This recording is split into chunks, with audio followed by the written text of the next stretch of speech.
Hey, dragonflies, it's Jen Tarrant. You are here for a weekly Iridescent Dragonflies show, building strength and balance for mind and body. I am so super happy you're here to join me. This week's topic is 3 tips for staying focused. All right, you guys, I know it can be rough to keep that focus going. Starting off in the morning, usually we grab a cup of coffee to help get us going. And then in the afternoon, things start to kind of slow down and like, oh, I'm done with working, right? So some tips to help us stay focused is on the table for today. A couple of things I want to hit first. Upcoming events, links for all of this stuff in the notes of the show. The first one is Life After Loss Workshop. Carolyn and I will be teaching that online February 25th from 5 to 6:30 Mountain Time. All about grief and loss and learning how to process and navigate through that with love, honor, care, and respect for ourselves as we move through what is certainly a difficult time. Anytime we've had loss of a loved one, a relationship, a job, a pet, a situation, a home, anything. The next one is the very next day, Chakra Balancing Workshop on February 26th at Journey Beyond in Scottsdale. That one is at 10 a.m. Mountain time as well, and that is in person. And obviously links for that registration also in the notes. And then coming up February, I forgot to write it down. At the end of February, mid to end of February, is a 12-week transformation called Create Your Balanced Life, spring edition. And so we'll be getting into all things spring and how to balance mind and body. So we'll do some emotional focus. We'll do some body focus as well. Of course, you'll see yoga and meditation and breathing techniques, essential oils, I think I don't know if I said meditation or not, we'll do that too, and really wrap that all up together, a couple sessions each week, more information, click the link below, and you'll be able to learn more about that and get signed up if that sounds intriguing to you. I hope you join me for that. All right, so 3 tips for staying focused. All right, so let's imagine it. It's maybe mid to late week at work or at home. And maybe it's been kind of a crazy one. Maybe you've not had enough sleep. Maybe you've been fighting something off and focus is a little hard to come by, but you have to have something. There are some things you have to get done. And so how are we going to do that? I mean, we can go for the cup of coffee, right? We use that one a lot. I'm not here to tell you not to drink coffee. For sure, I love coffee from time to time as well, but there are some other ways that we can probably gain a little bit more focus than that. So here we go.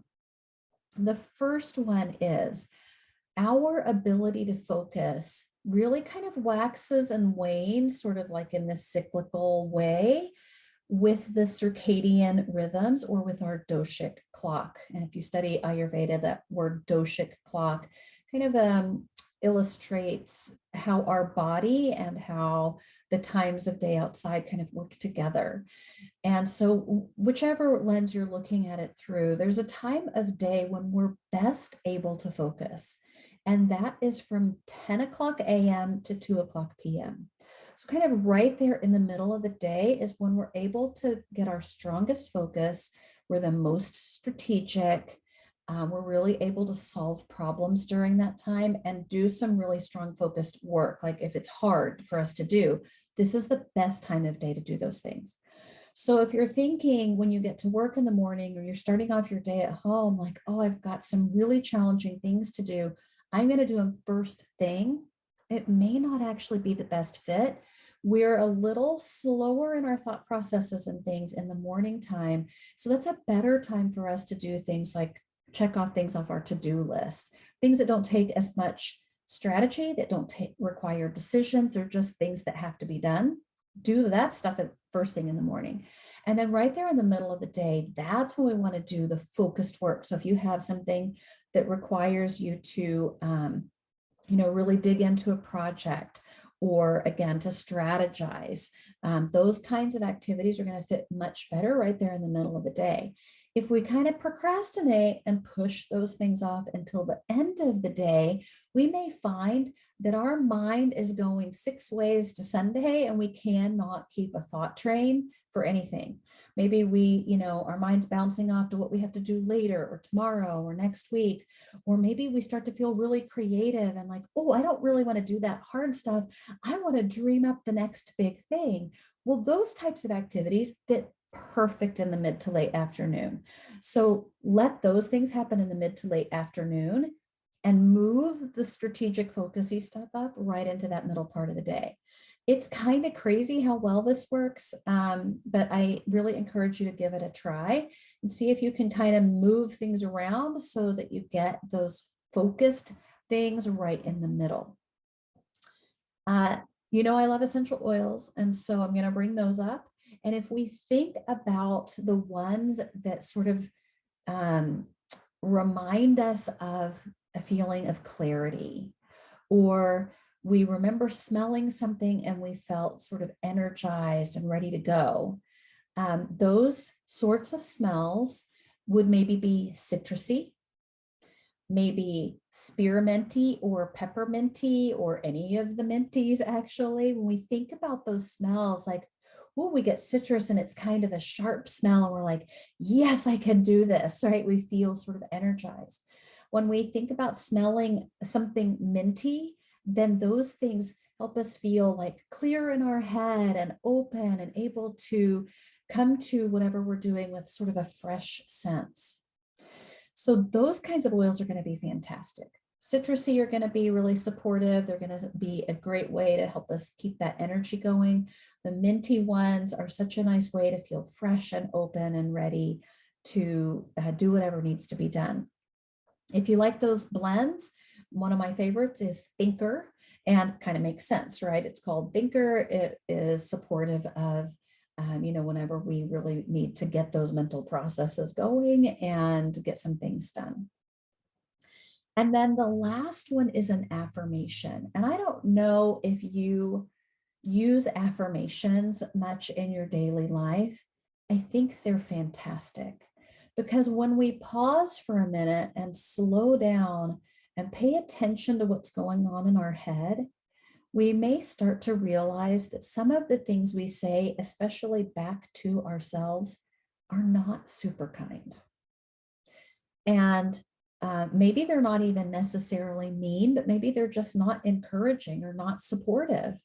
And so when we develop an affirmation or find an affirmation that supports what we want to do, and we start to say that, maybe we put a little sticky note on the top of the computer or on our bathroom mirror, or maybe right on the radio in the car or something like that, something where we would see it often, or maybe we even put it on like the lock screen of our phone or something, somewhere where we see it all the time. We start to re-establish those thought patterns and those speech patterns back to ourselves. And so instead of hearing ourselves say things in our mind back to ourselves like, oh my gosh, you're never going to get that done, or this particular project or situation is so hard, I don't know how I'm ever going to get through it. Those types of thoughts and speech patterns aren't helpful, right?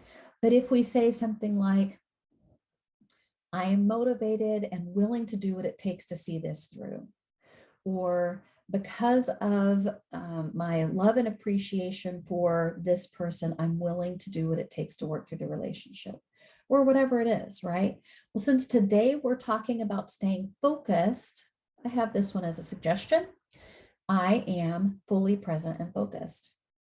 Now, I will say this about affirmations. If it doesn't seem believable, sometimes it's not as effective. So if I say that to myself and I'm like, yeah, you're not actually fully present and focused, then I can change it and add an I choose, or even today I choose. Today I choose to be fully present and focused, or today I'm choosing to be fully present and focused. And so that helps our mind to believe it more, because we're recognizing like, oh, this is my choice for today, even if I haven't done it before, even if in the past I haven't been successful. Today, this is my choice. Today, I am fully present and focused. Today, I'm choosing to be fully present and focused. Or whatever affirmation works for you when addressing an issue like this. So I encourage you to look into affirmations, to choose one that feels right for you, and start to reestablish the way you speak to yourself, because it really does matter. All right, so, inspiration from the dragonflies. Dragonfly challenges old habits and concepts that box you in. So this totally applies with our affirmations, right?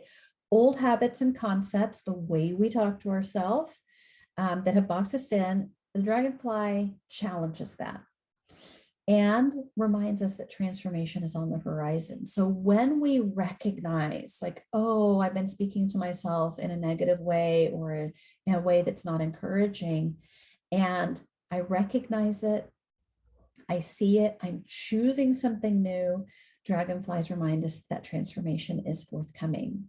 So, dragonfly wisdom for the iridescent dragonflies show. 3 tips for staying focused today. I hope that they've been helpful. Focus is strongest between 10 and 2.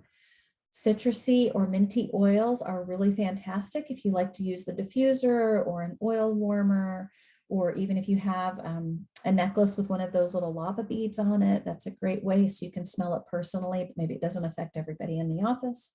And then affirmations as a way to change the way we speak to ourselves, that support us, encourage us, and help us to be the people we want to be. Thank you so very much for joining me today.